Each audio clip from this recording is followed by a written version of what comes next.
და იმ მნიშვნელოვან და იმ მნიშვნელოვან წიგნებს მიმოვიხილავთ, რაც ამ კუთხით დღეს ბაზარზე ბესტსელერია. დღევანდელი თემა ტოლერანტობის ფანჯარა, ესე დავარქვი და გადავწყვიტე, რომ ამ თემაზე გამეზიარებინა თქვენთვის ჩემი გამოცდილება. და გზადაგზა მოგიყვებით ხოლმე, რატომ გადავწყვიტე ამ თემის არჩევა და მე თვითონ როგორც coach, რომელსაც ჯერ 500 საათი ნამდვილად არ მაქვს დაგროვებული, რა გამოწვევების წინაშე აღმოჩნდი და რაში დამეხმარა გაანალიზება თუ რა არის ტოლერანტობის ფანჯარა და რა ფაზებს შეიძლება მოიცავდეს იგი. მაშინ მოდი გავაზიარებ მე ჩემს ეკრანს და გთხოვთ რომ დამიდასტუროთ ხედავთ თუ არა. კი, გაზიარდანი. ძალიან კარგი და დავიწყოთ მოდი ესეთი მარტივი შეკითხვით. ჩემთან ერთად გთხოვთ რომ თქვენც იფიქროთ, გააზიაროთ, ჩატი გვაქვს ამისთვის და გარდა ჩატისა შეგიძლიათ რომ მიკროფონთანაც მოხვიდეთ და გამოთქვათ თქვენი აზრი. მაშინ ასე ტოლერანტობის ფანჯარა და ჩვენ როგორც coach-ებს როგორ შეგვიძლია წარმოვიდგინოთ თუ რა არის ეს ყველაფერი? რას ნიშნავს ტოლერანტობის ფანჯარა? შეგიძლიათ თქვენ ჩატში მოიწეროთ და მე ჩემს ანალოგიას გეტყვით, როგორ წარმომიდგენია ეს და რა არის. ჩემთვის ტოლერანტობის ფანჯარა არის, როდესაც ვზივარ ხოლმე ძალიან მშვიდ და წყნარ ზღვასთან და როდესაც ამინდიც კარგია. მესმის თითოეული კენჭის ხმა, მესმის ტალღების ხმა, მესმის პატარა შხეფების ხმაც კი და აი ჰორიზონტს რო გახედავ, იმ ჰორიზონტის იქით რა ხდება, აი ესეც მესმის ხოლმე, როდესაც მე ვთვლი რომ მე ვარ ტოლერანტობის ფანჯარაში. თქვენთან როგორ ხდება ეს, თქვენთვის რა არის ტოლერანტობის ფანჯარა?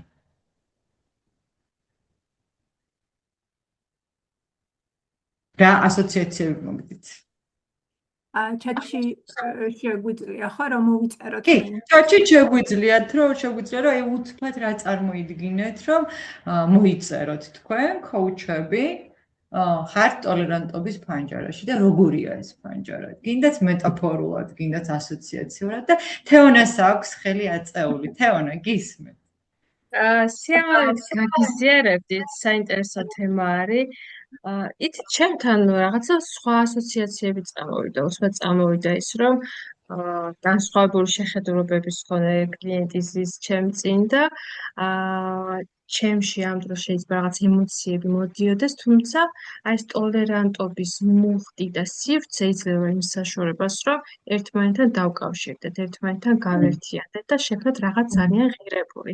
რატომღაც წამოვიდა ეს განსხვავებული, შეიძლება იყოს იდენტობა, რასა, სურვილები, ინტერესები, ასაკი, კანისფერი, ხო, აი რაღაცა ამ ეს პერსპექტივა წამოვიდა ჩემთან. მადლობა თეონას და მოდი ცოტა წინ წავიწიოთ, ხო? აი კიდევ უფრო რომ ღრმად დავფიქრდეთ, როგორ ფიქრობთ, აი ჩვენი პასუხისმგებლობა რა არის, როდესაც ვგრძნობთ რომ ეს ტოლერანტობის ფანჯარა გვერღვევა და რა ხდება ამ დროს, როდის იწყებს coaching-ი როგორც პროცესი დაზიანებას, ანუ როდის ზარალდება, როდესაც ჩვენ გავდივართ აი ამ ტოლერანტობის ფანჯრიდან. აი ასეთ კითხვებს რომ დაუფიქრდეთ, რა ფიქრები და აზრები მოდის ახლა თქვენთან. შეგვიძლია ჩატშიც მოვწეროთ. მადლობა დიდი ნატალია, ჩემთვის ტოლერანტობის ფანჯარა ჟღერს როგორც მიმღებლობა, ჩემი მიმღებლობა ტოტალური თანხმობაა ყველაფერთან და ყველასთან. ამ თანხმობიდან იბადება ნდობა, ეს მიმღებლობა მეტაფორულად ჩემთვის არის მთა, რომელიც მშვიდი, უძრავი, მიმღებელია ნებისმიერი გარემოებისა. ძალიან დიდი მადლობა, ძალიან საინტერესო ანალოგია და მართლაც ხომ პირველ რიგში ყოველთვის ფიქრობთ ხოლმე ადამიანები, რომ presence-ი რამდენად გვაქვს presence-ი და რამდენად არის ეს ყველაფერი იქ, სადაც უნდა იყოს. კარგი. მაშინ მოდი წავიწიოთ ცოტა. ნინ გუჩას აქ ხელი აწეული. ავი ვერ დავინახე, გისმენთ. ო ეს გოჩა გისმენთ. ნუ იცით რა მაინტერესებს პირველ რიგში აი რატომ ქვია ამ ფანჯარას ტოლერანტობის როგორ არის ეს კლასიკურ კოუჩინგში რატომ ქვია ეს ტოლერანტობის და აქ ჩვენ შეგვიძლია ჩვენი მოსაზრებები გამოვთქვათ ეს ძალიან კარგია მაგრამ აი თავიდანვე მინდა რომ აი მოგცეთ ეს კურსი მიმართება კლასიკურ კოუჩინგში რას ნიშნავს ეს ტოლერანტობის ფანჯარა მე გამეხსნება უკვე გონება ჯერ ვარ აი ვაკუუმი კლასიკურ მე ასე ავხსნიდი, აი როგორც ქვემოთ მივაწერე, რომ ეს არის სრული პრეზენსი, რომ მე აქ და ამჟამად ვარ შენთან და მთლიანად ვეკუთვნი პროცესს და გულისყურით ვისმე. მოდი ასე ავხსნიდი იმ ტოლერანტობის ფანჯარას, სადაც რეალური პროცესი და წესი ჩვენ კოუჩებიც უნდა ვიყავთ ხოლმე. კარგი, მოდი წინ წავიწიოთ და ნელ-ნელა ვნახოთ შრეები. რა არის ამის მიღმა და რა შეიძლება რომ დაგვემართოს. მოკლედ, ტოლერანტობის ფანჯრის შიგნით, როგორც თქვით, ვართ ზღვა, ვართ მთა და აი ჰორიზონტის იქითაც კი ვხედავთ ადამიანს რა სჭირს, რაზე ფიქრობს, რა ემოციები აქვს და ჩვენც რა თქმა უნდა ეფექტურები ვართ ამ დროს და პროცესით შესაბამისად მიმდინარეობს. არის ესეთი მდგომარეობა, hyper-arousal-ს უძახიან, ეს არის ის წითელი ზონა, როდესაც ჩნდება სიჩქარე და როდესაც ჩვენ ვცდილობთ, რომ რაღაცნაირად ვმართოთ პროცესი. leading-ი რომ გავაკეთოთ და ამას წითელ ზონას უწოდებენ.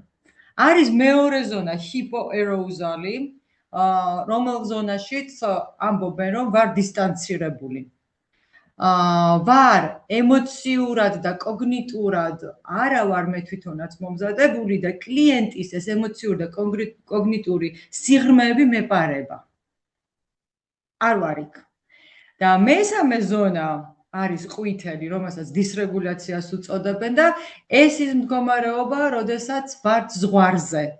აი ცოტაც და დამერღვევა ბალანსი. მოკლედ, ტოლერანტობის ფანჯრის მიღმა აღწერენ აი ამ სამ მდგომარეობას და ახლა ამ საუბრის დროს დარწმუნებული ვარ, რომ ყველას გეცნობათ თითოეული მდგომარეობა. და რატომ საუბრობთ ახლა ჩვენ ამაზე? არ აქვს პრინციპში მნიშვნელობა, კოუჩები ვართ, ლიდერები ვართ, ოჯახში ლიდერები ვართ თუ ვინ ვართ, ხო? როდესაც გავდივართ აი ამ ფანჯრიდან და გვერღვევა ის მდგომარეობა, რომელიც არის აუცილებელი კონსტრუქციული საუბრისთვის, მოსმენისთვის და ემპათიისთვის, ისე საქმე ვეღარ კეთდება, ხო? მე ასე ვუყურებ ყოველ შემთხვევაში, რომ ამიტომ არის მნიშვნელოვანი დავფიქრდეთ, რომელი ფერი ანთია ჩემს გარშემო. და თქვენთვის თუ საინტერესო არის, ჩემს გამოცდილებას მოგიყვებით, რომელიც სულ 1 კვირის წინ დამემართა. როგორც გითხარით, სამსახურში executive coaching-ით ვარ დაკავებული და ამ შემთხვევაში ინდოეთის საიტს ვეხმარები და ინდოეთიდან მყავს ხოლმე დირექტორები და ზემოთ კლიენტები. და coaching-ი დავიწყეთ და ადამიანი უკვე მეორე სესია გვქონდა, შემოვიდა საოცრად გაღიზიანებული. როგორც კი შემოვიდა სესიაზე, აი იცით როგორი აგრესიული იყო, აი რაღაცნაირად ეს ეკლები მოდიოდა პირდაპირ და პირდაპირ მეუბნება, რომ მე coaching-ი არ მინდა, მე მინდა პირდაპირ რჩევა, რა გავაკეთო? ნუ თავიდან დავიწყე კითხვების დასმა, ვიფიქრე, რომ რაპორტს დავამყარებ. ადამიანი ისე უბრუნდება, რომ მე ხო შენ წინა სესიაზე მოგიყევი, რაც მინდოდა და დავსახე გეგმა, მაგრამ ეხლა ზუსტად ვიცი, რომ ჩემს ხელქვეშ არ არის ამ მდგომარეობის მართვა, ჩემმა უფროსმა უნდა მიიღოს გადაწყვეტილება და მე მინდა პირდაპირ რჩევა.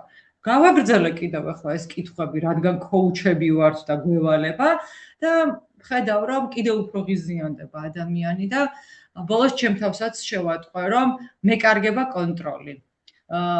როდესაც ხსნის სიტუაციას და წუწუნებს უფროსზე, რამდენჯერმე შევაწყვეტინე და ჩემი თავი დავიჭირე, რომ ვაწყვეტინებ ადამიანს და უკვე ემოციურად ისეთი მდგომარეობა მქონდა, რომ პირდაპირ მინდოდა რაღაცები მეთქვა. ანუ გადავედი თითქოს თავდაცვის და თავდასხმის რეჟიმში და ბოლოს როდესაც მითხრა რომ იცი რა არის ნინო ეს შენი კითხვები საერთოდ ჩემთვის არაფრის მომცემი არისო მაშინ ჩავთვალე საჭიროდ რომ ესე თამამად მე თქვა რომ დღეს ჩემი დაკვირვებით ძალიან გაღიზიანებული ხარ ეს არ არის ის მდგომარეობა როდესაც ჩვენ შეგვიძლია რომ ვითანამშრომლოთ და ერთობლივად გამოვიკვლიოთ თუ რა ხდება შენს გარშემო ამიტომ გთავაზობ რომ შევაჩეროთ ახლა სესია და როდესაც გექნება განწყობა, ფიზიკური, მენტალური და ემოციური მდგომარეობა შესაბამისი, რომ იყო მზად, რომ ერთად გამოვიკვლიოთ რა ხდება, მაშინ დანიშნე სესია და მე ყოველთვის აქ ვიქნები, რომ შენ გემსახურებ. მოკლედ, განვიცადე ძალიან ეს რო დამემართა, მაგრამ მე რო გავაანალიზე, მე პირადად ასე ჩავთვალე, რომ სამართლიანად მოვიქეცი. არ დავაზიანე პროცესი და ადამიანს გულღიად გავუზიარე, რომ ასეთი ასეთ მდგომარეობაში ვიყავი მეც, ასეთი დაკვირვება მქონდა და ამიტომ შევთავაზე, რომ ხელახალი სესია ჩაგვანიშნა. არ ვიცი თქვენ გქონიათ თუ არა ასეთი შემთხვევა, თუ გქონიათ ასეთი შემთხვევა, კიდე საინტერესო იქნებოდა თქვენი გამოცდილების მოსმენაც. არის აქ ვინმე ვისაც გქონია ასე შეუწყვეტია სესია?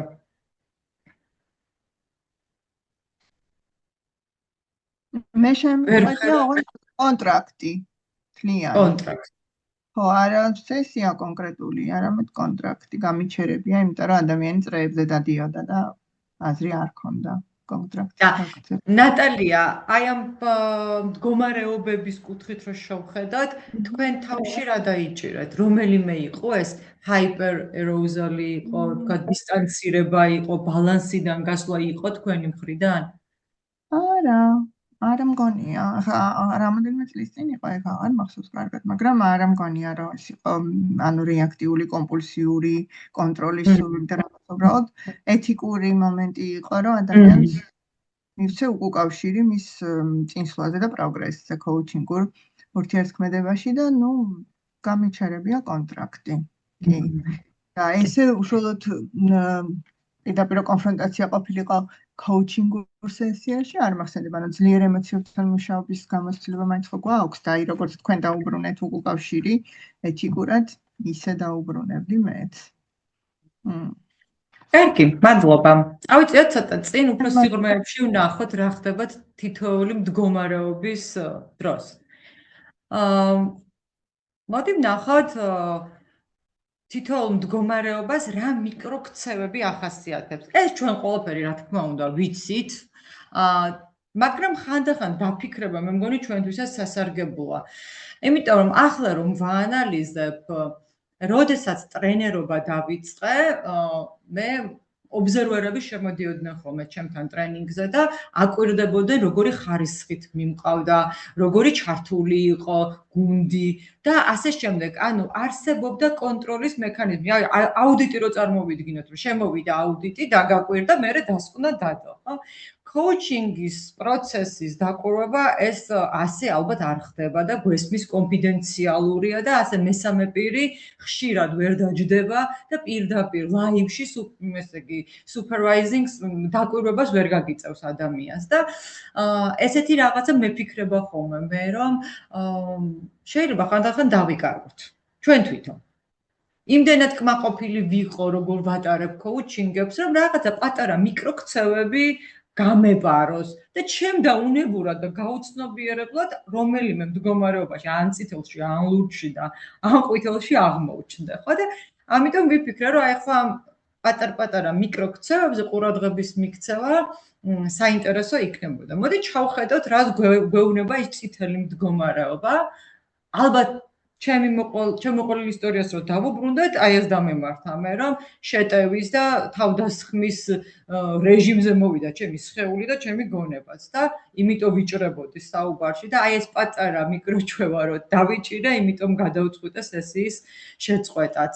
და ზუსტად ესეთი არის, აი წითელ ზონაში რო ვართ, შეიძლება შევაწყვეტინოთ, ზედმეტი კითხვები დავუსვათ, იმისათვის რომ სესია გავაკონტროლოს და რა თქმა უნდა, ისევ კომპეტენციებთან მივდივართ, რომ რა ხდება ამ დროს. ჩვენი კომპეტენცია სად არის? პრეზენსი ხდება რეაქტიული მოსმენად შერჩევითია, რასაც მაწყობს იმ სიტყვებზე ვეკიდები და გაცნობიერების თითქოს დაძალებას ვაკეთებ, რომ გინდა თუ არ გინდა, სადღაც რაღაც უნდა გავცნობიერო და ალბათ ესეთი სესია არ გამოვა მართებული.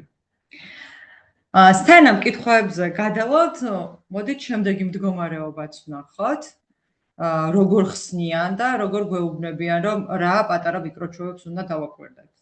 ანუ დისრეგულაცია, ესეც არის მდგომარეობა, როდესაც შინაგანი ბალანსი არის ზღვარზე.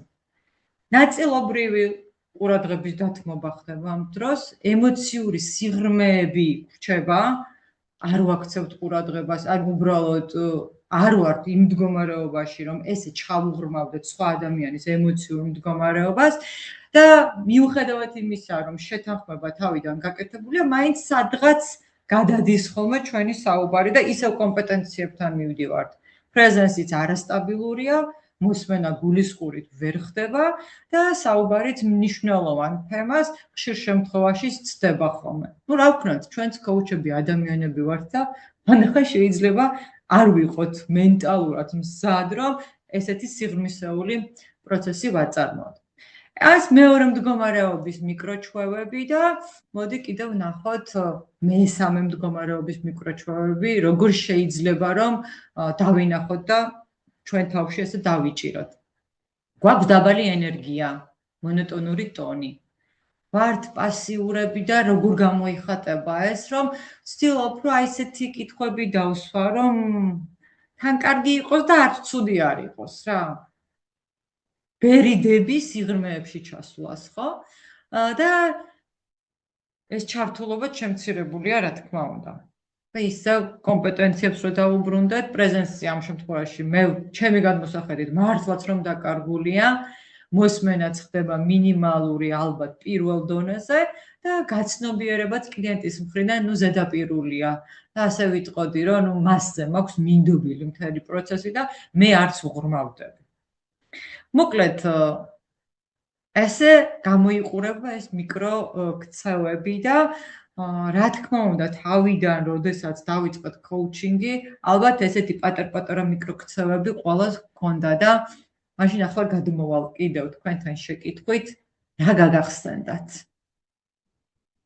ვის სურს რომ გააზიაროს? აი ესეთი მოგონება, რომელიც უკვე ამ გადმოსახედიდან შეიძლება დავასათაუროთ, რომ ვიყავი ამ და ამ განზომილებაში, აი ასეთი მიკროქცევით. უყავს ესეთი მსურველი. თეონას აქ ხელი აწვევ. თეონა. ხო, რაღაცები გამახსენდა და ჩემთვის პირველი გამოწვევა ის იყო, რომ კლიენტის მაგივრად პრობლემა მე არ გადამეჭრა. ეგრევე გონება იყო ორიენტირებული იმისკენ, რომ გამოსავლის ძიებისკენ მიდიოდა და ცდილობდა გამოსავლის პოვნას. ეს გამახსენდა, იმიტომ რომ ძალიან ჭარბი დოზით უკვე ჩემს გამოსავლის პოვნა. თუმცა ამის გარდა თითქოს პატარ-პატარა ცდუნებები აქვს ამ გონებას, რომ თუნდაც მოდინი შეიქმნას, კლიენტს არ აქვს დასრულებული აზრი და უკვე გონება მიცის რაზე საუბრობს, საითკენ მიდის, რა მიმართულებისკენ მიდის კლიენტი, არ და შეიძლება სრულიად სხვა მიმართულებისკენ მიდიოდეს. აი ცდუნება, რომ რიფრეიმინგი გააკეთო პოზიტიურისკენ, მაშინ როდესაც შეიძლება საჭიროება იყოს უფრო სიღრმეში ჩასვლისკენ. ასევე ალგორითმის დაცვის და შენარჩუნების ცდუნება და სურვილი, რა თქმა უნდა, ალგორითმის დაცული უშუალოდ ყველა სესიაზე. თუმცა, როდესაც დამწყები ხარ, ჩემ შემთხვევაში ეს გამოცდილება მაქვს, რომ ალგორითმის დაცვა იყო უპირველესი და ნენა და ვიტყოდი, რომ ძალიან მალე წამოვიდა ის, რომ კლიენტი უფრო მნიშვნელოვანია მისი საჭიროებები, ვიდრე უშუალოდ ალგორითმი. და მათი ასე ვთქვათ, harmonizება და შერწყმა, რა თქმა უნდა, ბუნებრივად უნდა განხორციელდეს. ხო, აი რაღაც ეს მომენტები გამახსენდა. ძალიან დიდი მადლობა. კიდევ ვის რა გახსენდებათ, მეგობრებო, რომ გაგვიზიაროთ და მაიას აქვს ხელი აწეული, გისმენთ მაია. მოგესალმებით ყველას. მე მახსენდება ასეთი მომენტი. მაიკო არის მის შენ. ხმა ისმის თუნდა. არის მის? ძალიან ცუდად ისმის. შორიდან ისმის. რა ვიცი რა ვქნა. სხვა გაზი აქვს. ეხლა ახლა უკეთ ისმის. კი. ხო, ასეთი შემთხვევა მქონდა, რომ ესე იგი მე წესის დაცვას ვცდილობდი და თავიდან როცა დავიწყეს ესეების ჩატარება, წესების დაცვას ვცდილობდი, ფიქრობდი შეკითხვებზე, ეხლა რა უნდა მეკითხა და არა და კლიენტს უნდა და ეწუწუნა. უბრალოდ უნდა და ეწუწუნა და ამის საშუალებას არ ვაძლევდი. მაინც მიმყავდა ისე, ანუ ჩემ წესრიგს უფრო მეტად ვაკვირდებოდი და მე დავანებე თავი, რო აღარ გამომდიოდა და ბოლომდე მივეცი წუწუნის საშუალება. და აი ამ დაკვირვებით რომელი ზონა იყო ახლა ეს იყო? წითელი იყო, ლურჯი იყო, ყვითელი იყო? არ ვიცი, ესეთი გამოცდილება მახსოვს. და სხვადასხვა ის კლიენტი ყოველთვის ასე არასოდეს თვითონ გამოცდილებას უფრო მეტად წუწუნს უფრო უნდება ხოლმე ყოველთვის. ანუ საკუთარ თავზე პასუხისმგებლობის აღება არ უნდა ხოლმე და ყოველთვის როცა მოდის სესიაზე, ყოველთვის წუწუნებს. ძალიან დიდი მადლობა მაია გაზიარებისთვის და კიდე მოვისმენთ სიამოვნებით გამოცდილებებს, იმიტომ რომ ჩვენთვის ეს მნიშვნელოვანია. ვიზრდებით ერთმანეთის გამოცდილების მოსმენით, ხო ასეა. თუ გაქვთ სურვილი, ან ისეთი ისტორია, რომლის გაზიარება შეიძლება, ძალიან საინტერესო იქნება.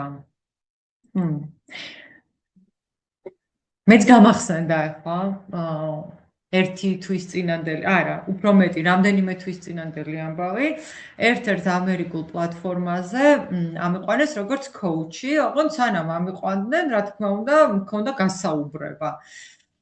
და გასაუბრება მქონდა ორ ძალიან ძლიერ კოუჩთან, ესეთი MCC კოუჩები იყვნენ და როდესაც მე უნდა ჩამეტარებინა კოუჩინგი, თან ვიცოდი რომ უნდა შევეფასებინე.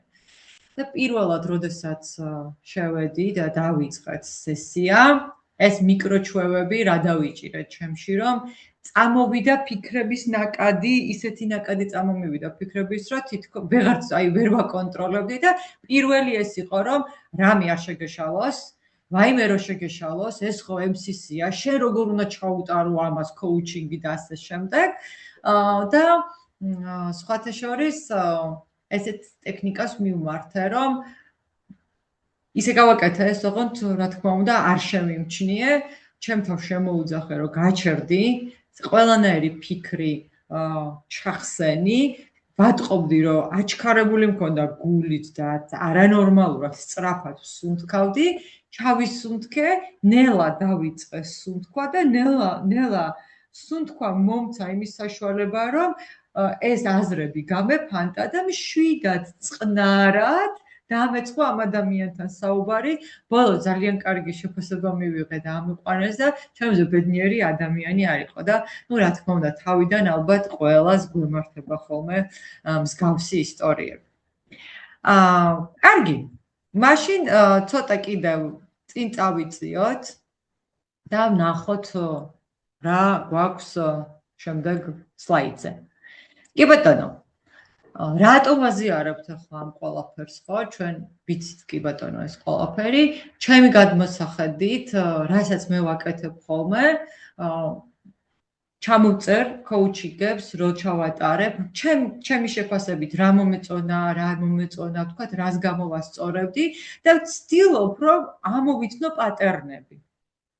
აი, როდესაც პატერნებს ვაკვირდები და თუ კი დავინახე, რომ ერთი არასასურველი პატერნი, კონტროლია ეს, პასიურობა იქნება ეს თუ სიჩქარე იქნება, რამდენჯერმე მიმეორდება, მერე უკვე მიზანმიმართულად შემდეგი სესიის დროს ამას ვაკვირდები, რომ გამოვასწორო და იგივე შეცდომა აღარ დამემართოს და მნიშვნელოვანი კითხვები, რომელსაც ჩემ თავს ვუსვამ ამ დროს და ალბათ თქვენც იგივეს აკეთებთ, არის შემდეგი, რომ რომელ მდგომარეობაში შედიხარ ყველაზე ხშირად ზეწოლის და სტრესის დროს.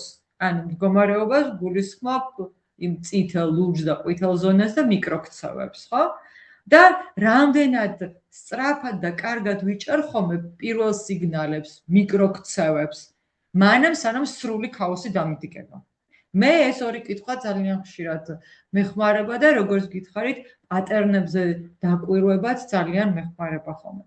თუ კი კლიენტმა მომცა იმისი საშუალება, რომ მე ან აუდიო, ან ვიდეო ჩანაწერი გავაკეთო, ეს ხო ჩემთვის ფუფუნებაა და რამდენჯერმე ვუყურებ ხოლმე და კომპეტენციების მიხედვით ვცდილობ, რომ შევაფასო საკუთარი თავი და მე ამ პატერნებს ესე გავხედო, სად ვიამაყო, სად გამოსწორებაზე ვიფიქრო და სად წითელი ნიშანი დავსვა, რომ არა, ეს მეორეჯერ აღარ გააკეთო.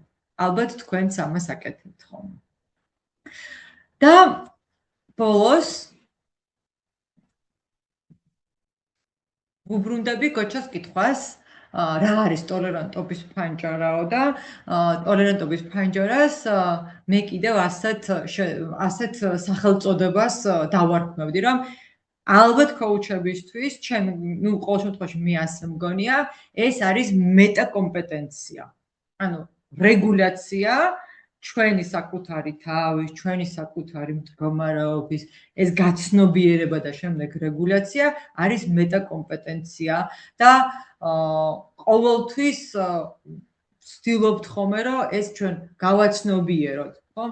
არაცნობიერება არის პრობლემა, არა ის, რომ მე რაღაცა შემეშალა და ამდენი წლის შემდეგ, ამხელა გამოცდილების შემდეგ ვისწავლე, რომ იდეალური ვერ ვიქნები. ყოველთვის პერფექციონიზმისკენ მქონდა სწრაფა და სულ მინდოდა, რომ თუ კი რამეს გავაკეთებდი, იდეალურად გამეკეთებინა და ახლა კიდევ უფრო ამას ვაფასებ, რომ თავარი არის ეს პატერნები ამოვიცნო დროულად და აღდგენა დავიწყო ამ ყველაფრის და გამოსწორება და ეს გავითავისე საბოლოოდ, რომ იდეალური ვერ ვიქნები, იმიტომ რომ მეც ადამიანი ვარ და სადღაც რაღაცა შეიძლება შემეშალოს და ან სულაც შეიძლება ისეთი დღე მქონდეს, რომ მე ფიზიკურად ვერ ვიყო კოუჩინგის პროცესისთვის მზად და ამიტომ ბევრი რაღაც შემეშალოს, მაგრამ ეს მიკროჩვევები ყოველთვის ყურში ჩამძახის ხოლმე და ამიტომ აუცილებლად ვაქცევ მე ამ ყველაფერს ძალიან დიდ ყურადღებას. მოკლედ, როგორც გითხარით, კი ბატონო, ეს ყველაფერი გავიგეთ, რომ შეიძლება სხვადასხვა ზონაში და სივრცეში აღმოჩნდეთ, ამის იდენტიფიცირებას ვაკეთებთ. მე მოგიყევით, რომ ვარჩიე, რომ შემეწყვიტა სესია, თუმცა არის პატარა მიკრო რესტარტები. უხილავი ჩარევები, რომელიც შეგვიძლია მომენტალურად წამებში გავაკეთოთ, აღვიდგინოთ ძალა და ენერგია და ისე გავუძღვოთ შემდეგ პროცესს, თითქოს ეს არც არაფერი არ ყოფილა. მოგიყევით სუნთქვის შენელება მე პირადად როგორ მიშვალა და ძალიან ბევრი მაქვს წაკითხული და ნანახი, როგორ მიზანმიმართულად, როდესაც ეს ტოლერანტობის ფანჯარა ირღვევა, მიზანმიმართულად როგორ შეიძლება სიჩუმის ოდნავ გახანგრძლივება.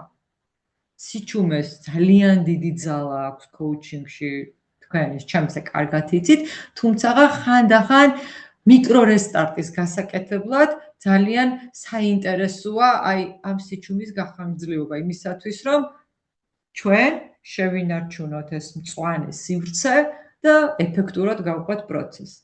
კიდევ მეც ხშირად გამომიყენებია კლიენტის ბოლოს სიტყვებზე დაბრუნება, რაც საშუალებას მაძლევს, რომ გადავამოწმო ხო ნამდვილად ერთ ნავში სხედვართ და სწორად მივდივართ და კიდევ ჩემი დაკვირვების ხმამაღლა გაჟღერება ჩემთვის ძალიან მნიშვნელოვანია და ესეც ძალიან მეხმარება ხოლმე. და ესეც მნიშვნელოვანია, რომ სესიის დროს, როდესაც ეს შინაგანი შეგრძნება მოდის, რომ აი რაღაც მემართება, კარგავ ბალანსს, ეს პატარ-პატარა რესტარტები მუდმივად ტრიალებს ჩემი გონების გარშემო და ვფიქრობ ხოლმე, რომ რომელი ერთი რეგულაცია შემიძლია გამოვიყენო ისე, რომ სესია არ შეფერხდეს, არც შემიმჩნიო და ეს პროცესი გავაგრძელო ისე, როგორც უნდა გავაგრძელო. ალბათ ყველას გაქვთ თქვენი ესეთი პატარ-პატარა ტექნიკები და რომელს გაგვიზიარებდით, რომელი გამოგიყენებიათ და როგორი ზეგავლენა ჰქონია ამ პატარა რესტარტს პროცესზე, თქვენზე და შემდეგ უკვე პროცესზე. თუ შეიძლება რა გახსენდებათ? კი ბატონო. ხელს არ უშლივ იმას. ისმეთ მაია. ბოლოს ირმასთან მქონდა სესია, ანუ მე ვიყავ კლიენტის როლში 12 მაისს. ნუ პაუზებს ვიყენებდი ხოლმე, მეც ვიყენებდი, მაგრამ თუმცა მასეთ ხანგრძლივ პაუზას არ ვიყენებდი ხოლმე და ირმას სესია და მე თვითონ როცა კლიენტის როლში ვიყავი, იყო სასწაული და გუშინ მქონდა, მეგობართან მქონდა ეს სესია. ჩვეულებრივ დრო დავუთმე პაუზას, იმისთვის რომ ძალიან კარგი იყო. და ჩემთვისაც ისეთი სასიამოვნო იყო, ისეთ გასაკვირებამდე მივიდა. აღარ უნდა არ უნდა იმას ლაპარაკობდა იმდენი წამოიცა. ისეთი მოსმენა, ისეთ რამეებს აზიარებდა, რომ შეკითხვებს და უფრო ძლიერი აღმოჩნდა ის ხანგრძლივი პაუზა. და ადრე მქონდა უხერხულობის განცდა ამ სიჩუმის არ ვიფიქროს, რომ რაიმე გაიჭედა, ეხლა რაც შეკითხვა უნდა დავუსვა მე ვფიქრობი, ან კიდე იმის ფიქრებს მეფიქრებოდა ხოლმე, რომ არ მინდა ეხლა გამოჩნდეს სუსტი, არ მინდა ამანი ფიქროს, რომ ეხლა ამან არაფერი არ იცის და რისთვის მოვედი აქ. ანუ ესეთ ფიქრები მქონია, მაგრამ პაუზა იყო სასწაული, მართლა ძალიან მაგარი ტექნიკაა. გეთანხმებით და ძალიან ბევრი კვლევა არსებობს სიჩუმე კოუჩინგში, რამხელა რევოლუციური გადატრიალებების მომტანია. უბრალოდ ამ შემთხვევაში ხანდახან შეიძლება ვიფიქროთ, რომ მე როდესაც მერღვევა ტოლერანტობის ფანჯარა, როგორ შემიძლია ეს სიჩუმე გამოვიყენო იმისთვის, რომ მე გავაკეთო რესტარტი და თან კიდევ პროცესის ისე წავიდეს, როგორც ჩვენ გვინდა, ხო? ესეც ძალიან კარგი გამოცდილებაა და დიდი მადლობა განზიარებისთვის და რადგან ირმა ახსენეთ, ირმა აქ არის და მოდი ვთხოვოთ, რომ ძალიან ბევრი გამოცდილება ექნება და ბევრი ისტორია და ერთი რომ გაგვიზიაროს ამ მიკრორესტარტების შესახებ, როდის იმუშავა და რა მიმუშავა ყველაზე კარგად.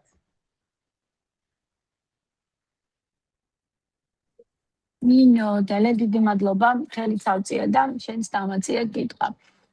პირველ რიგში მინდა შევეხმიანო ლოკაცია შევცვლი ბოდიში, მინდა მაიკოს კომენტარს შევეხმიანო, მაგრამ შენს კომენტარს შევეხმიანო, რესტარტის დროს როგორ გამოვიყენოთ ეს სიჩუმე.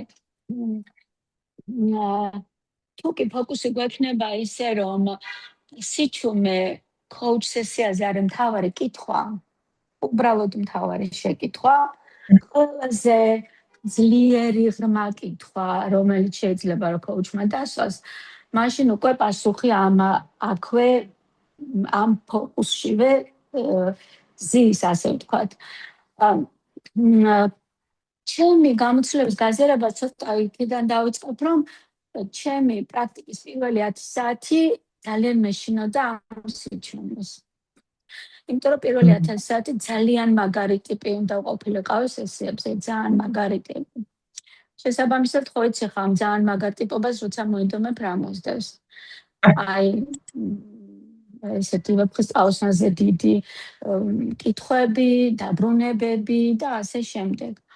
შემდეგი 1000 საათი იყო ის, რომ საკუთარ თავსაც უნდა მოუწონებოდი და სხვასაც უნდა მოუწონებოდი, ახლა საკუთარი თავით შემოვიდა და უკვე ცოტა დავიწყე მეგობრობასავით ამ სიჩუმესთან. და აი, როდესაც ერთხელ გავიჭედე სერიოზულად და ხელოვნურად დავსვი სიჩუმე პაუზა, უბრალოდ არ ვიცოდი რა კითხვა უნდა დამესვა, ეს 2000 საათზე მეტი მქონდა პრაქტიკა და მაშინ მოხდა. ამას იმიტომ უსამხას, რომ საათებს არ აქვს მნიშვნელობა, კლიენტი ყველა ინდივიდია და კლიენტს აქვს მნიშვნელობა. და 3 წუთზე მეტ ხანს გაგრძელდა ეს სიჩუმე და ეს გაჭედილობა თავისით წაიღო ამ სიჩუმემ და კლიენტმა რომ ძალიან კარგი გააზრება მიიღო, ძალიან კარგი გაცნობიერება მიიღო და მაშინ აი ის იყო გარდამტეხება სიჩუმის აღარ უნდა შემშინებოდა. მე პირადად ეს გამოცდილება აი ყველაზე ისეთი თვალსაჩინო შემიძლია გავიზიაროთ რაც ეხება სიჩუმეს. და ზოგადად ტოლერანტობასთან დაკავშირებით ჩემთვისაც და ალბათ ყველასთვის ტოლერანტობა სიტყვასიტყვით თუ გადმოვიტან ქართულში შემწყნარებლობის ადეკვატური ტოლფასი შეიძლება იყოს. თუმცა coaching-ში ჩემთვის ტოლერანტობა presence-თან იგივდება აბსოლუტურად და მეხუთე კომპეტენციასთან და როდის მოდის ეს ტოლერანტობა, როდესაც შენი შინაგანი მდგომარეობა არის უკვე ის, რაც ხარ სესიაზე. აი მაშინ მოდის ეს ტოლერანტობა ჩემთვის ასე ჟღერს. აუც თუ შემიძლია რაღაცის გამოცდილების გაზიარება ეს იყო უცებ რაც შემიძლია ძალიან დიდი მადლობა. ძალიან დიდი მადლობა გაზიარებისთვის ირმა და ხო გეთანხმებით ეს სიჩუმე საინტერესოებები აქვს ხოლმე და ძალიან კარგი კომენტარები მოგწერა აინათიამ. ფეხის თითების ამოძრავება გვამიწევს, ესეც მიკრორესტარტი შეიძლება იყოს და დაძაბულობის დროს შეგვახსენოს რომ აქ ხარ დამიწდი ფეხები კიდევ მზერის გადატანა 7 წამიანი პაუზა მელ რობინს აქვს კიდევ 5-მდე დათვლა ესეთი წიგნიც აქვს ამაზე დაწერილი რომ 5-დან ქვემოთ რომ დაითვლი ესეც ძალიან მშვენის და ბევრი რამ არის მიკრორესტარტისთვის რაც შეიძლება რომ გამოვიყენოთ და ჩვენი ტექნიკები რო გვექნება დაკვირვებების და პატერნებზე დაკვირვების შესაბამისად, ნუ ამას რა ჯობია, ხო? სესიის შეწყვეტას ალბათ ჯობია, რომ ეს რაღაც მიკრორესტარტები გქონდეს და კიდევ უფრო ძლიერად რომ გააგრძელო მერე პროცესი და ირმას ისევ ხელი აქვს აწეული გისმეთ ირმა. რაც ეხლა კიდევ გამახსენდა აი ამ დამიწებასთან დაკავშირებით ძალიან მნიშვნელოვანი კომპონენტია ჩემი აზრით, რაც ჩემთვის ძალიან მნიშვნელოვანი გახდა პაუზებთან დაკავშირებით, ანუ ამ სიჩუმესთან დაკავშირებით, როდესაც სიჩუმის აღარ გეშინია, შემოდის მეორე გამოწვევა უსმენ კლიენტს, უსმენ სიჩუმეს და უსმენ საკუთარ თავს, სამაგი მოსმენის რაღაცნაირად ეს კომპეტენცია შემოდის. და მე მგონია, რომ საბოლოო ჯამში coach-ისთვის ყველაზე მაგარი ტექნიკა დამიწების არის ეს პარალელურად უსმინო შენ თავს და როდესაც ახერხებ უკვე იმ კონდიციამდე ხარ coach-ი რომ მარტო კლიენტს არ უსმინო შენ თავსაც უსმინო იქ უკვე დამიწება აღარ გჭირდება ჩემი სუბიექტური აზრი ასეთია აი ეს ვერ ვიტყვი რომ მარტივია მაგრამ ჩემი სუბიექტური აზრი რომ ეს ყველაზე მნიშვნელოვანია რომ პარალელურად როდესაც შენ თავსაც უსმენ მოსმენა ყველაფერს გულისხმობს და უკვე დამიწების მომენტები უკვე ნაკლებად გჭირდება რა ასე ვთქვათ რა ესე მგონია მე რა ვიცი მადლობა ირმა ხო გამოცდილებას ძალიან ბევრი რამ მოაქვს და ახლა ისიც გამახსენდა როგორც მიკროჩვევებისზე არის მიკრორესტარტები გვეუბნება შენი დაკვირვების გაჟღერებაც მნიშვნელოვანია ესეც გაბრუნებს უკან ხო იმიტომ რომ გესმის აზიარებ რა დაკვირვება გაქვს და ამასაც უკან მოყავ ხარ ხოლმე კიდევ ერთი ხელია აწეული და მე ვერ ვხედავ თუ ირმას ხელი სოფო მე მგონი შენი ხელია და თეონას მე ახლა მაგრამ თეონას სოფო თეონა და მე ბოლო ლუკმად რაც დავიტო ის მინდა რომ გაგიზიარო ძალიან ბევრი ხელი გამოჩნდა თეონა იყო პირველი თეონა გისმენ და მე ვიქნები მე აი ამ რესტარტზე რატომღაც ისევ და ისევ გამახსენდა კლიენტთან დაბრუნება ვინც აი ამ სცენაზე დგას და არის ყველაზე მნიშვნელოვანი ფიგურა და ჩემ შემთხვევაში ძალიან მიყვარს ის მომენტი, როდესაც კლიენტს ვუბრუნდები და ვეკითხები, რომ აი ახლა სესიის თუნდაც მე-15 წუთზე, ხო? რა შეგრძნებებით ხარ? შენ რა გინდა? როგორ გინდა რომ წავიმართო სესია? რა გზაც გამოიარე მე-15 წუთზე? დარჩენილი 15 წუთი რაში გინდა რომ პროდუქტიურად წავიმართოს? ან ფოკუსი ისევ და ისევ კლიენტზე და სცენაზე მისი ასე ვთქვათ შუქის განათება რაღაცნაირად ჩემთვის ყოველ შემთხვევაში ამ ენერგიის რესტარტს გავს და გრძნობ ხოლმე ამ დროს აი ამ კითხვას როგორი რაღაც განახლებული ენერგია მოყვება, რაღაცა ფოკუსის მეორე მხარეს პერსპექტივის მეორე მხარეს შემოbrunება მოყვება და გრძნობ ხოლმე აი ამ ახალ ენერგიას, რომელიც coach-სა და კლიენტ შორის წარმოიქმნება ხოლმე. აი ეს ხო ჩემი მადლობა თეონა და გოჩა გისმენთ. და სოფო თუ არ გვიწყენ შემდეგ შენ. ოკეი, კარგი. დაუთმობ გოჩას. გოჩა შენი ხმა არ გვესმის. მიუცია. ხო. ხარ. აი მოდი სოფო შეიძლება ტექნიკური პრობლემა. ისად გისმენთ ჯერ თქვენ. ხო, მოკლედ მე ირმას მინდოდა გამოხმაურებოდი ძალიან შემეხმიანა ირმამ რაც თქვა და ჩემთვისაც ეს ტოლერანტობის ფანჯარა იდეაში ჩემი თავის მოსმენაზე გადის რა. აი ძალიან შემეხმიანა ეგ მომენტი, რომ ამ პროცესში ჩემ თავსაც ვუსმენ, ხო? ანუ ჩემს ხელს, ჩემ თავს ვუსმენ, სად გავიხედე, სად გამექცა თვალი, სად როგორ ვზივარ, ანუ რა ფიქრი მოდის, ხო? ანუ და აი ამ პროცესში ძალიან მნიშვნელოვანია რამდენად ვარ aligned იმ მომენტში, რამდენად ვგრძნობ თავს, ხო? და აი ამის და სხვათა შორის არსებობს ეგეთი ტექნიკა nice ქვია თუ არ ვწდები ეს არის რა ქვია notice interrupt catch და evaluate თუ არ ვწდები მოკლედ ეგრე ჟღერს და ზუსტად ეგ არის რომ აი შეამჩნიო რას ვგრძნობ ახლა რამე ხო არ მოვიდა ისეთი რამაც დაუშვათ ან წამიღო ან რაღაც მოკლედ გამომიყვანა იმ მომენტიდან ხო აი რაღაცა იმ ერთობიდან, ასე ვთქვათ, რა ერთობაც ამ პროცესში იქმნება და ეგ რა ვიცი, ჩემთვის ყველაზე საინტერესო არის ხოლმე ეგ რა, ეგ მაბრუნებს ყველაზე ძალიან, რომ მოვუსმინო ჩემ თავს, რომ რამე ხო არ არის ისეთი, რა, სხვანაირად ხო არ ხდება, რამე უხერხულად რას ვგრძნობ ახლა გრძნობ თუ არა იმ სისავსეს, იმ ყველაფერს, რასაც დაუშვათ დასაწყისში ვგრძნობ. მადლობა სოფო და გოჩა გისმენთ. აი ჩემთვის ახლა ჯერ უპირველეს ყოვლისა დიდი მადლობა ნინო, ძალიან საინტერესო იყო ეს. მე პირველად გავიგე ტოლერანტობის ფანჯრის შესახებ. და თქვენ ახსენეთ რომ ეს presence უკავშირდება ირმამაც თქვა რომ ეს ჩემთვის მეხუთე კომპეტენცია არისო ასე ვთქვათ მე აი ჩემში ეს გათამაშდა როგორც მეორე კომპეტენცია კონკრეტულად როდესაც აი კოუჩი ემზადება მენტალურად, ფიზიკურად, ფსიქიკურად, იქ ცალკე არის პუნქტი რეფლექსია, როგორ ჩავატარე, რა დამაკლდა, რა ხო?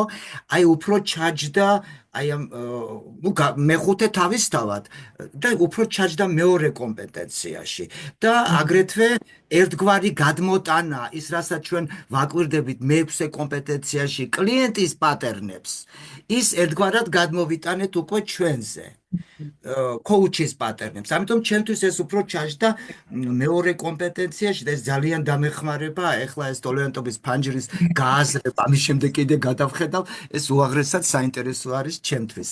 და ეხლა მაქვს ასეთი შეკითხვა.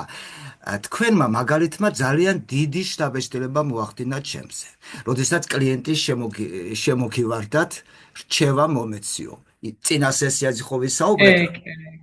აი ეს იყო ჩემთვის ძალიან ისეთი მნიშვნელოვანი მომენტი, რამაც აი ეს საწყისი წერტილია ეს ყველაფრის, ხო? და მე ახლა მინდა თქვენ შეგეკითხოთ, ასე ვთქვათ, დავსვა ასეთი კითხვა. იმ კლიენტმა სავარაუდოდ იცოდა რა არის კოუჩინგი. კი, იცოდა, იმიტომ რომ გაცნობიტი შეხვედრა და ერთი სესია. ხო, იქ არის ძლევი. პირველ სესიაზეც მეუბნებოდა, რომ რჩევა მინდა, მაგრამ ძალიან კარგი სესია შედგა. უბრალოდ ეხლა რა შევატყო, იცით, რომ არ იყო ჩემთან. კი, ხო ონლაინ კეთდება, ვაკეთებ ამ ყველაფერს და თან რომ ესაუბრებოდა, რაღაც სხვადასხვა რაღაც ფანჯრები ქონდა გახსნილი და მე მგონი იმეილებსაც წერდა და მე ყოველ შემთხვევაში ეს დავინახე, რომ არ იყო ადამიანი მენტალურად მზად, თან კიდევ იყო გაღიზიანებული და ბოლოს ამ სიტყვებითაც დავშორდით, რომ ბოდიში, ასე მითხრა, ეთყობა ეს არასწორი მომენტი იყო და შემდეგში ემოციურად, როცა მზად ვიქნებით, გადავდოთ სესიაცო და მე კი ვინმე ვიურე, რომ შევწყვიტე, ხო იცით, მაგ დროს ეგრევე შენ თავში ეჭვი გეპარება, რომ ალბათ კარგი კითხვა ვერ დავუსვი, ალბათ ის ვერ გავაკეთე, მაგრამ ნუ რა ვიცი, ხდება ხოლმე და აი მე დამემართა ასეთი რა. მადლობა პასუხისათვის ნინო. კარგი მეგობრებო, ძალიან დიდი მადლობა აქტიურობისთვის და 5-10 წუთი თუ დავრჩებით ძალიან კარგი იქნება, იმიტომ რომ ასეთი რამ მინდა გთხოვოთ ახლა თქვენ. ტოლერანტობის ფანჯარაზე რა თქმა უნდა საუბარი კარგია, მოგონებებით უწამოვიდა ესეც კიდევ გადასარევი, უბრალოდ მე თქვენ მოგიმზადეთ, ეხავე ჩავაგდებ პატარა კითხვარი. მოდი ცოტა ხანი გაზიარებას გამოვთავ. კეთშა 1 წუთით. მინდა რომ ჩაგიგდოთ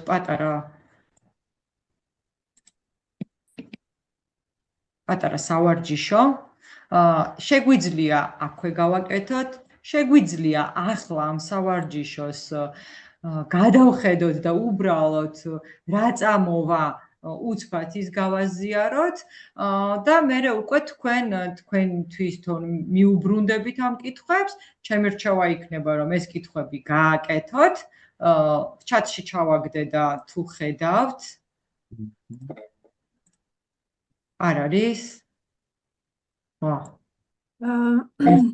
1 წუთით, რატო? ინდივიდუალურად ხომ არ ჩავარდავენ გავაზიარე ახლა ლინკი და შეიძლება მაგიტომ აბა თავიდან რომ გააზიარო. სუზი მithova ჩვენი YouTube არხის ლინკი და ეს გავაზიარე ახლა და შეიძლება მაგიტო არ ჩავარდა თავიდან რომ გააზიარო. ო, YouTube არხი გაზიარდა ახლა. აუ.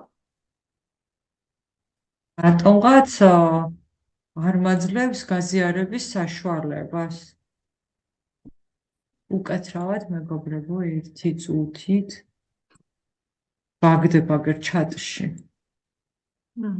არ მოდის. გაუცნაურია.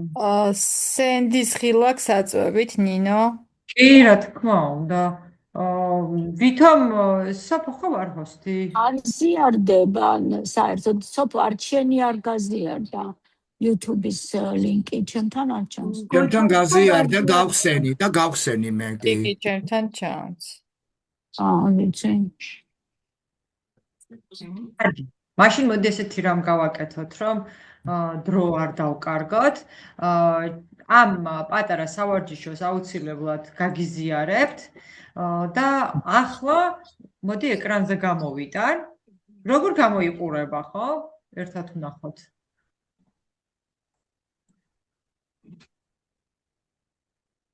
ასეთი რამ არის და მოდი ავიღოთ 5 წუთი, უბრალოდ შევხედოთ, ვაი, დავფიქრდეთ, რას წამოიღებს, როგორ გამოგვეხმაურება და ამ სავარჯიშოს ჩაგიგდებთ, რომ თქვენც გქონდეთ და მე მიუბრუნდეთ და დროდადრო გააკეთოთ ხოლმე და თვით შეფასება, პატერნი, ახალი გაცნობიერება შეიძლება წამოვიდეს, სულ ახალი რაღაც აღმოვაჩინოთ ჩვენ საკუთარ თავზე, თქვენთვისაც იყოს ეს პატარა სავარჯიშო და ახლა გთხოვთ, რომ აი 1-3-5 წუთი მოდი ამას შევხედოთ და თუ კი წამოვა რაიმეს გაცნობიერება ან რაღაცა ახალს უცბად აღმოვაჩვენთ და სურვილი გექნებათ, გავუზიაროთ ერთმანეთს და შეგვიძლია ამის შემდეგ დავასრულოთ კიდეც შეხვედრა.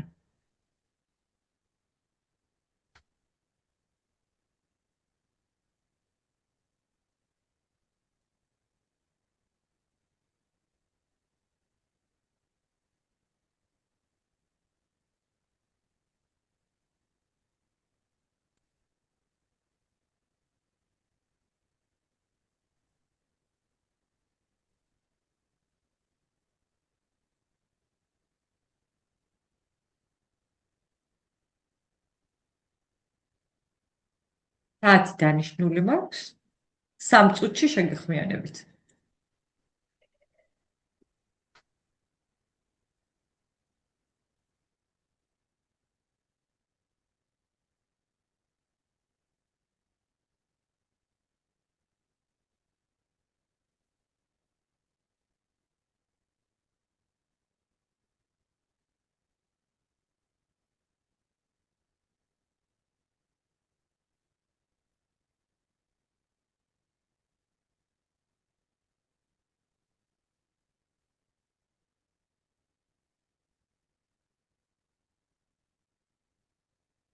კიდევ 2 წუთი გვაქვს ფიქრისთვის, დაკვირვებისთვის.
კიდევ 1 წუთი.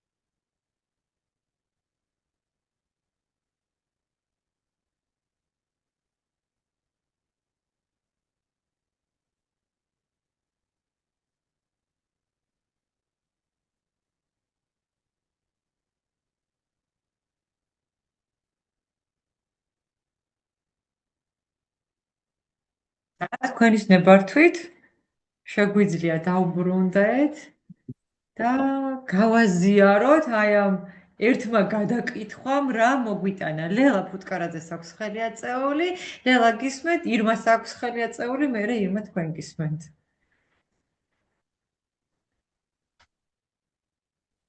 მადლობა ნინო, ძალიან საინტერესოა.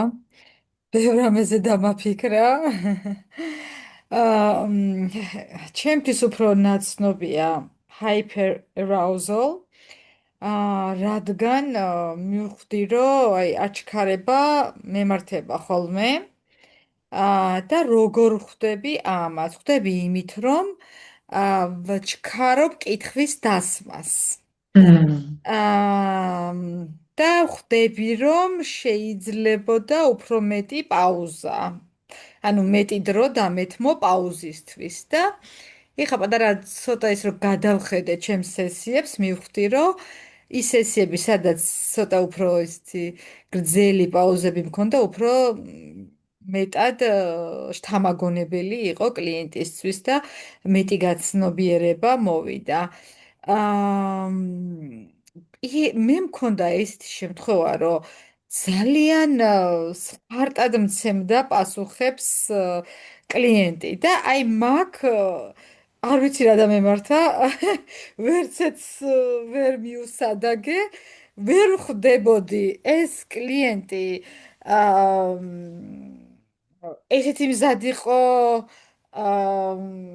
ყველაფერზე ესე პასუხები ჰქონდა აი თუნდაც იმ გაცნობიერებაზეც რომელიც თვითონ თქვა რომ მე აქამდეო ამაზე კი ვფიქრობდიო მაგრამ ეხაო კონკრეტულად გეგმაც დაისახა ანუ შედეგიანი იყო მისთვის ეს სესია მაგრამ ჩემთვის იყო ცოტა უცხო იმიტომ რომ ძალიან სხარტი იყო კლიენტი მას არ სჭირდებოდა პაუზები, აი ძალიან სხარტად მიდიოდა და მე ვიგრძენი რაღაცა ის რომ თითქოს რაღაც არ ვიცი რა ადამიანმართა ვერ მივხვდი და თუ ასეთი кейსი გქონიათ ეგ მაინტერესებს და რა შეგიძლიათ გაგვიზიაროთ და ვიტყვი კიდევ ერთს რა მეხმარება დაბრუნებაში როცა ვთქვათ ხვდები რომ ვიწყებ აჩქარებას და ის აჩქარება რა თქმა უნდა ის კითხვების უფრო სწრაფად დასმით გზნობ ასევე ზეწოლას კი მიგრძნია ზეწოლას მიგრძნია რომ ხომ არ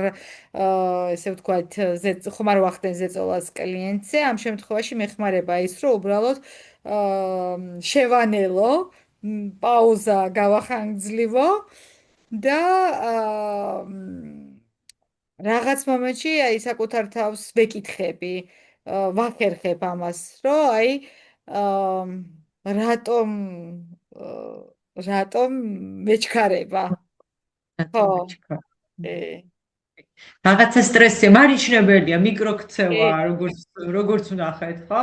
და ძალიან კარგია, რომ აი ამ პატერნების და დაკვირვების გაკეთება შეგვიძლია, რომ მომენტალურად შევცვალოთ, რესტარტი გავუკეთოთ ჩვენ თავს, რომ პროცესი არ დავაზიანოთ, აი როგორც ეთიკური კოუჩები, რომლებმაც კარგად ვიცით ეს ეთიკა და ჩვენი ფიცი გვაქვს, ხო, დადებული, როგორც ექიმებს, ჩვენი ფიცი გვაქვს დადებული, რომ მე მენტალურად ფსიქოლოგიურად, მორალურად, ფიზიკურად მზად ვარ და ვატარებ ახლა ამ პროცესს. ნუ ჩვენც ადამიანები ვართ რა, ყოველთვის ხوار შეიძლება რომ ერთი და იგივენაერად მოწოდებულები ვიყოთ პროცესისთვის და ამის გაცნობიერება ალბათ ძალიან მნიშვნელოვანია და ირმა გისმენთ. ნინო, ძალიან დიდი მადლობა. ბოლო მადლობა ცოტა მე ვეკეთებ. ჯერ მინდა გოჩას შევეხმი, ანუ მას რატომ შეეხმიან როგორც მეორე კომპეტენცია. როგორც ვიცით, მეორე კომპეტენციას თვითონ არ აქვს მარკერები. მეხუთე კომპეტენციას აქვს 5 მარკერი და აქედან 4 მარკერს მეხუთე კომპეტენციას მოიცავს მეორე კომპეტენცია. ეს არის გოჩა ის მიზეზი რომ შე როგორც მეორე კომპეტენცია ისე შეანა, იმიტომ რომ მეხუთე კომპეტენციიდან 4 მარკერი მეორეში შედის. ეს მომენტი რაც მინდოდა დამიფიქსირებინა. რაც შენ გაზიარე ნინო, აქედან თუ შეფასებიდან მინდა გამოვყო, ხომ არ იყო მომენტი, როდესაც გამეზიარებინა მდგომარეობა. მდგომარეობის გაზიარება ჩვენ ზოგადად გვასწავლეს კოუჩინგში, რომ შენი არაფერი არ უნდა გაუზიარო, ნუ ეს არის ესეთი ტაბუირებული და ნუ მოკლედ ანათემაზე შეიძლება ვინმე გადაგცეს ორიანს დაგიწერს. სინამდვილეში, როდესაც მე სხვა გაცნობიერებები მოვიდა და უფრო ღრმად მოხდა შესწავლა და ძალიან ბევრი მაღალი დონის მენტორებთან გავიარე მენტორინგები, აღმოჩნდა რომ ცოტა მაღალ დონეზე კოუჩინგში შენი ემოცია შეგიძლია გააზიარო, რატომ წამოუწყე ამას საუბარი. რაღაც ეტაპზე მიჩნდებოდა ხოლმე ყველა რა თქმა უნდა ყველა სესიაზე არა, თუმცა იყო ხოლმე სესიები, რომ მინდოდა ჩემი იმ წუთის ემოცია, ის კი არა რომ მეც ახლა რაღაცა გამახსენდა, არა, გამოცდილება კი არა, იმ წამის ემოცია და გამებრუნებინა და შენთან რა ხდება ამ დროს. და თურმე ეს შეიძლება და მე ძალიან გვიან ვისწავლე, ძალიან გვიან გავიაზრე და ძალიან გვიან მივეცი ჩემ თავს ამისი უფლება. ეს უბრალოდ ეს მინდოდა რომ გამეზიარებინა რომ საკუთარი ემოციის გაზიარებით იმის ემოციაზე გადასვლა და შენთან რა ხდება. რაღაცნაირად ახლა სიმშვიდე ვიგრძენი და შენთან რა ხდება. თითქოს აი ზღვის ტალღებში გადავეშვი და შენთან რა ხდება. თურმე ამას უფლება გვაქვს. ნუ ხა ეს თურმე ახლა ეს აქედან გადმოსახედიდან როცა გავიაზრე მაშინდელი თურმეა. აი ეს მომინდა რომ გამეზიარებინა. ზოგადად ნინო ძალიან დიდი მადლობა. ძალიან კარგ ისეთ წერტილს შეეხე. ესეთი თითქოს ჯოხარის ფანჯრის ბრმა წერტილივით არის ზედაპირზე რო დევს და გონია რომ ყველა მიცით, მაგრამ აი ყველას ბრმა წერტილი რომ შეიძლება იყოს და ძალიან დიდი მადლობა, ძალიან საინტერესოა ნამდვილად. მადლობა თქვენ ყველა კომენტარისთვის, დროისთვის, ყველაფრისთვის. მე კიდევ როგორ გავიგე, იცით იმას ეს კითხვა, რომ თუ კი მე გძნობ, რომ არ ვარ რესურსული და კეთილსინდისიერად ვერ გემსახურები, რა თქმა უნდა ჯობია ალბათ რომ გავაზიარო, რომ აი ინტერესის კონფლიქტს რო აღმოვაჩენ. პირდაპირ ერთი კაცო გვეუბნება, ბოლო ცვლილებები რო შეიტანეს, რაც მე წავიკითხე, არის იქ აღნიშნული, რომ აი ხედავ რომ არ შეგიძლია, ჯობია ეს თქვა ეს ყველაფერი და ალბათ სამართლიანიც ესე იქნება პროცესის და კლიენტის მიმართ. თეონა, ისმენთ და მე გოჩა და ნელ-ნელა შეგვიძლია დასასრულისკენ წავიდეთ, რომ იმ დროში ჩავეტიოთ, რა დროც დაგპირდით. მე მინდა რეგას გამოვეხმაურო, მსგავსი შემთხვევა მეც მქონია, ძალიან სხარტი კლიენტი და სესია რომ დამთავრდა, ვიყავით ჩემი თავი ძალიან უკმაყოფილი. მიუხედავად იმისა, რომ კლიენტს ჰქონდა გაცნობიერებები, ცხოვრების მიზანზეც კი გავიდა და ეს მახსოვს გავიტანე მენტორინგზე და რამდენიმე დღის მერე უკვე თავიდან რომ გავეცანი ამ ტრანსკრიპტს კიდევ ერთხელ რომ გადავიკითხე, მე დავფიქრდი, რომ არც ისე ცუდი აღმოჩნდა ეს სესია, უფრო მომეწონა ჩემი ესე ვთქვათ პერფორმანსიც ასე ვთქვათ და რა აღმოჩენაც გავაკეთე და მოვიდა ჩემთან, მინდა რომ ეს გავაზიარო, რომ შეიძლება ვთქვათ გონება ვიდე რომ ვერ ეწევა კლიენტის სისხარდეს, მაგრამ არის რაღაც ქვეცნობიერი, საერთოვერი, რაც იმ მომენტში ჩვენი პასუხია ეწევა. რაღაც ნაწილი არის ჩვენში, რომელიც აღიქვამს, აცნობიერებს, შეიძლება იყოს სხეულის ენა, შეიძლება იყოს რაღაც კოლექტიური ცნობიერი, რომელიც იმ წამს თავის წილ გაცნობიერებას ახორციელებს და შესაბამისად მოდის ის კითხვა, ის ბუნებრივი კითხვა, რაც უბრუნდება კლიენტს და აი ამის აღმოჩენა, რომ ჩემში არის რაღაც ეს ცნობიერი ნაწილი, რომელიც ჩემზე ჭკვიანია, გონებაზე ჭკვიანიც კი არის. შეიძლება ამას დავარქვათ ემოციური ინტელექტი, არ ვიცი, რომელიც იმ დროის ინტერვალში აღიქვამს პროცესებს, რა რესურსიც მათ იმ მომენტში გააჩნია და უბრალოდ ალბათ თვითკრიტიკის მე არის, რომელიც იმ მომენტში იღვიძებს და რაღაც იდეალურად უნდა რომ ყველაფერი წარიმართოს. ხო, აი ამის დაბრუნება მინდოდა და გაზიარი. მადლობა თეონა. აი ჰორიზონტს მიღმა ხედავთ და გრძნობთ ესეა, ხო? ჩვენი მაინდსეტი და ჩვენი პრეზენსი. მაიკო იმერლიშვილს აქვს ხელი აწეული. მაიკო, გისმენთ. მოგესალმებით ყველას. ნინო, მადლობა პირველ რიგში, ძალიან საინტერესო თემას შეეხე. მე ცოტა სხვანაირად არ დავფიქრე, პირველად მოვისმინე თვითონ ეს ტერმინი ტოლერანტობის ფანჯარა. თუმცა რა თქმა უნდა ყველანი ვიყენებთ, მაგრამ ესე დეტალურად ამაზე არ მეფიქრია, თუმცა რაღაცა უნებურად მაინც აკეთებ, ხო? ეხლა მე ცოტა სამედიცინო ტერმინოლოგიიდან ვიცი, რაც ნიშნავს მე მგონი პირველად მედიცინის სფეროში გაიჟღერა ამ ტერმინმა, როგორც ვიცი და ეს ნიშნავს შეგუებას. უცხო სხეულს, როდესაც სხეული ეგუება, იქ იმუნური სისტემა დაბლა იწევს, მოკლედ და იღებს თავის დათრგუნვის ხარჯზე, ხო? დაახლოებით პრეზენსია, რა თქმა უნდა, რომ ჩვენი პიროვნება რაღაცნაირად გადავწიოთ გვერდზე და კლიენტი იყოს უპირატესი. ხო და ორი შემთხვევა გამახსენდა, მინდა გაგიზიაროთ.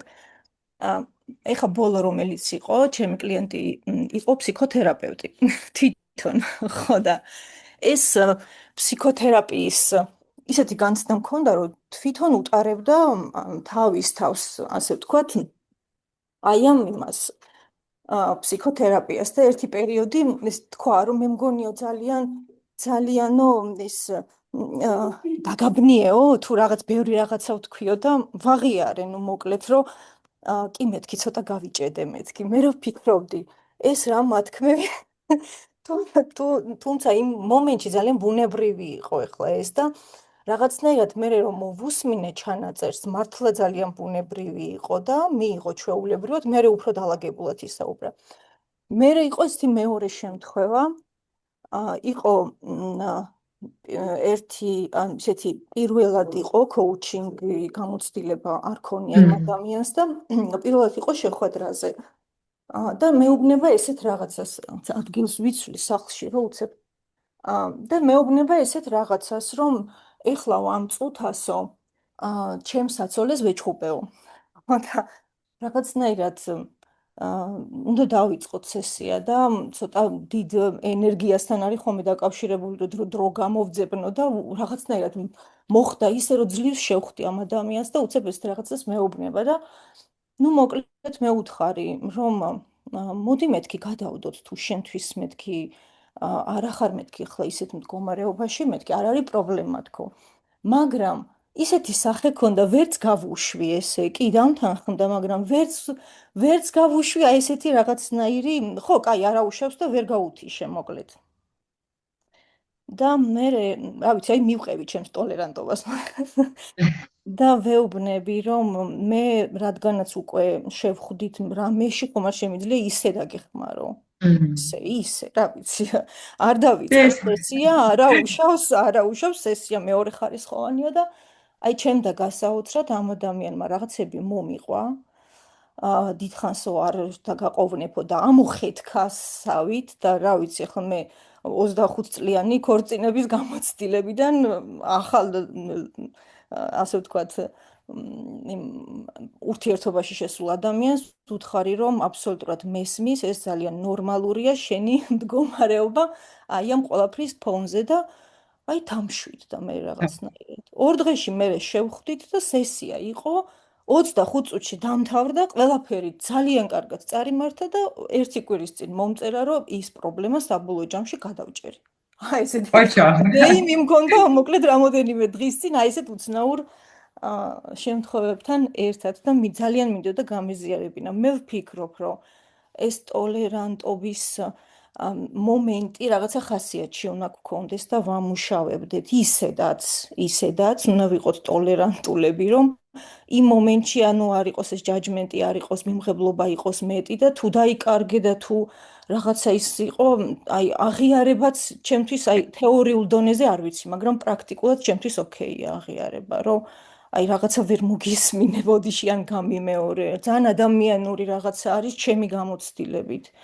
იმიტომ რომ ძალიან ბევრს რო აზიარებენ.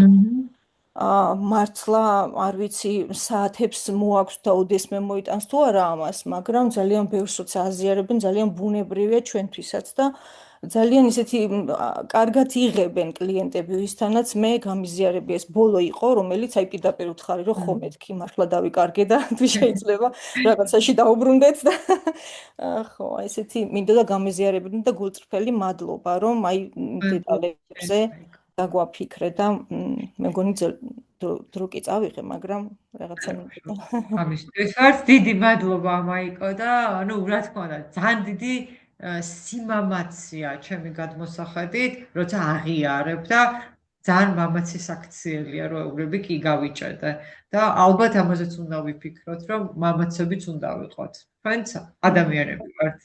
და გოჩა გისმენთ ახლა მე ზუსტად ამ სავარჯიშოს მივყვები, დაფიქრდი წერია და დავფიქრდი და გამახსენდა გიზიარებთ ორ შემთხვევას გავაერთიანებ, რომელიც მოხდა 1 წლის წინ. ჩემი 2 პირველი კლიენტი იყვნენ ისინი, ვინც გამომიყვანეს პირველ 2 სესიაზე, ფასიან კლიენტებს გულისხმობ, აი ამ ტოლერანტობის ფანჯრიდან. ერთი მეუბნება არ მინდა ეს თქვენი კოუჩინგური რაღაცები, 1 საათის ნაცვლად საათნახევარი, აი როგორ უთხრა ამას დროა, მეუბნები დროა, ნუ ხო და მეორე ჭყალებში გამაგიჟა, საერთოდ წერდა WhatsApp-ში, ეხლა ეს გავაკეთე, ამ გეგმის მიხედვით ეხლა ეს გავაკეთე, ეხლა რა ვქნა და აი რა გავაკეთე, რომელი ჩემი ქმედება. აი რაც აქ ჩამოწერილია ზუსტად ეს გათამაშდა ეხლა ჩემში. მოვაწყო რეფლექსია. აი გაცნობიერებული რეფლექსია. რა რომ მდგომარეობაში ვარ, რა ვქნა, ეს რა აი ყველაფერი ეს ხა დროს არ წაგარმებ და მის ჩამოთვლაში ეს გავაკეთე და მივედი ამ დასკვნამდე. რა არის ის ერთი ქცევა, რომელსაც შემდეგ სესიაში შეცდ. მინდოდა მეკითხა თქვენთვის, გოჩა, რა არის ერთი ქცევა, იმის მერე ზუსტად ჩემთავს უთხარი. გაყევი კოუჩინგის კლასიკურ სტრუქტურას. კონტრაქტი, კრიტერიუმები, მნიშვნელობა, რითი დავიწყოთ, აი ამას რო გავყევი, იმის შემდეგ იმ ორ ქალბატონთან სესიები წავიდა, აი როგორც პურს კარაგს და თავს წაუსვა. ძალიან კარგი, მადლობა. ძალიან დიდი მე არ გამოვსულ ვარ. ამ მქონია ხა მე მდენი ბევრი სესიები არა მაქვს თქვენ რომ გააქვთ ახლა როგორც უკვე ჩამოყალიბებულ პროფესიონალ კოუჩებს, მაგრამ იმის მერე ყველა ჩემი სესია მიდის აი მე სიამოვნებს და მათაც სიამოვნებთ, იმიტომ რომ აგრძელებენ და ალბათ სიამოვნებთ. ძალიან კარგი. დიდი მადლობა ნინო. მადლობა თქვენ, მეგობრებო, ცოტა კი გაგვიგრძელდა, მაგრამ მე მგონი საინტერესო დისკუსია გამოვიდა. ძალიან დიდი მადლობა თითოეულ თქვენგანს, რომ დრო გამონახეთ, ბოლომდე დარჩით და იმედი მაქვს, რომ ეს კითხვარი დაგაფიქრებთ და მე სოფოს ვთხოვმე, რომ მეილები გვექნება თქვენი და მეილზეც გაგიზიარებთ, ან ნანამ ჩატში ჩააგდო და თუ გინდა დაკიდანაც შემოდვირთეთ, რომ ხანდახან ჩვენი თავის აუდიტები ვიყოთ ჩვენ თვითონვე და ეს პატერნებიც რომ დავინახოთ და აი რას გავაკეთებ შემდეგზე კიდევ უფრო უკეთესად, ისედაც ხო კარგები ვართ და კიდევ უფრო უკეთესად, აი ამის დეფინიციაც ძალიან მნიშვნელოვანი იქნება და ძალიან დიდი მადლობა დღევანდელი დღისთვის. მადლობა ნინო, ძალიან საინტერესო თემისთვის, ძალიან საინტერესოდ გაშლისთვის და ძალიან საინტერესო ჩართულობისთვის ყველას და გელოდებით. ხვალ მიწურ ენაზე გვაქვს კიდევ კვირაულის გაგრძელება და შემდეგ მოკლედ 27 მაისამდე აქ ვართ და ვიყოთ ერთად ყოველ საღამოს. დროებით. ბედიერი საღამო. მადლობა. დიდი მადლობა. ნახვამდის. მადლობა.